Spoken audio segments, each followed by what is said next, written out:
প্রিয় শিক্ষার্থীরা, আমরা সি প্রোগ্রামের কোড লিখব। সি প্রোগ্রামের কোডিং করার জন্য কম্পিউটারে যে সফটওয়্যারটি আমরা ব্যবহার করি সেটি হলো কোড ব্লক নামক একটি সফটওয়্যার। এই যে কোড ব্লকস, এই সফটওয়্যারটি আমরা ওপেন করব শুরুতেই।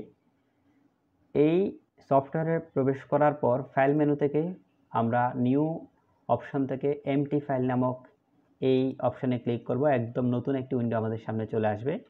শুরুতে আমরা ফাইলটি সেভ করে নিব, এটা ভালো। শুরুতে সেভ করে নিলে আমরা এখানে লিখলাম P1 মানে প্রোগ্রাম 1 লিখে এবার আমরা কোড লেখা স্টার্ট করব।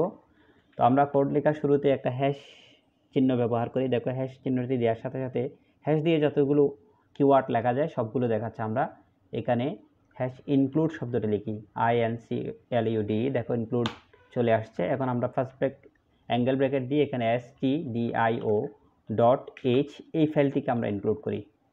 এটি হচ্ছে যে বিভিন্ন ইনপুট এবং আউটপুট ফাংশনের কার্যবিধি বর্ণিত একটি ফাইল, এটিকে শুরুতে ইনক্লুড করে নিতে হয়। এটি আমরা আনলাম। এরপর আমরা কি করি, মেইন ফাংশন লিখি। মেইন ফাংশন লিখলাম, মেইন ফাংশনের পরে কি হয়, ব্র্যাকেট হয়, ফার্স্ট ব্র্যাকেট। এরপর পুরো প্রোগ্রামটি থাকে সেকেন্ড ব্র্যাকেটের মধ্যে। আমরা যাই কিছু লিখবো এই সেকেন্ড ব্র্যাকেটের ভেতরেই থাকবে। এই সেকেন্ড ব্র্যাকেটের ভিতরে আমরা কিচ্ছু লিখবো না আজকে, সিম্পল একটা ফাংশন লিখবো, output function printf, PRINTF, printf. এই প্রিন্টএফ ফাংশনের কাজ হলো আউটপুট স্ক্রিনে যে কোনো মেসেজকে ডিসপ্লে করা। প্রিন্টএফ ফাংশনের সিনট্যাক্স কি তোমরা দেখতে পাচ্ছ। প্রিন্টএফ ফাংশনটি লেখার পরে ফার্স্ট ব্র্যাকেট এবং ডাবল কোটেশন দিয়ে আমি ভেতরে কিছুই লিখে নেই আপাতত, লাস্টে সেমিকোলন দেওয়া হয়েছে। এই ডাবল কোটেশনের মধ্যেই কিন্তু আমাদের মেসেজটা এখানে থাকবে। আমরা এখানে লিখতেছি this is my first C program, এই কথাটা আমরা লিখব। তাহলে এটি একটি মেসেজ। এই মেসেজটি লেখার পর মনে করো আমাদের আর কোনো তথ্যই নেই, আমরা কিছুই লিখব না। তোমরা দেখো এখানে শেষ লাইনে কিন্তু সেকেন্ড ব্র্যাকেটের ক্লোজিং দেওয়া আছে। এই যে সেকেন্ড ব্র্যাকেটটি এখানে ক্লিক করলে তোমরা দেখতে পাচ্ছ সেকেন্ড ব্র্যাকেটের স্টার্টিং মেইনের পরে এবং ক্লোজিং হচ্ছে শেষ লাইন। তাহলে এই প্রিন্টএফ ফাংশনের কাজ কি, আউটপুট স্ক্রিনে এই মেসেজটাকে ডিসপ্লে করা। আমরা আউটপুট স্ক্রিনে যাচ্ছি, এখানে বিল্ড অ্যান্ড রান নামক একটা বাটন আছে, সেই বাটনে প্রেস করলে আমরা আউটপুট স্ক্রিনে পৌঁছাবো। দেখো this is my first C program, এই লাইনটি এখানে দেখা যাচ্ছে। আমরা press any key to continue, অর্থাৎ ইনপুট স্ক্রিনে ফিরে আসার জন্য যে কোনো একটা বাটন প্রেস করতে হবে। প্রেস করলাম, আমরা চলে আসলাম।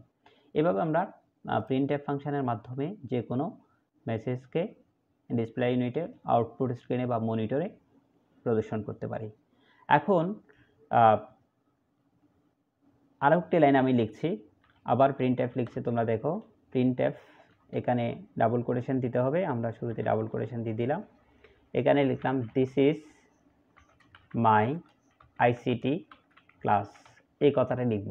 এই লাইনে একটি ভুল রয়েছে, এই ভুলটি হলো আমরা লাস্টে সেমিকোলন দেই নাই, সেমিকোলন দিলাম। এখন তোমরা দেখো আবারও যদি বিল্ড অ্যান্ড রানে যায় আমাদের দুটো লাইনই দেখাবে। This is my ICT class, এটি সেকেন্ড লাইন হলো, এখানে এক লাইনে দেখাচ্ছে। তাহলে দুই লাইনে দেখানোর প্রক্রিয়া কি, যদি আমরা কোনো লাইনকে আলাদাভাবে দেখাতে চাই তাহলে এখানে একটা স্কেপ সিকোয়েন্স দিতে হবে। সেটা হচ্ছে ফ্রন্ট স্ল্যাশ ব্যবহার করে এন ফর নিউ লাইন।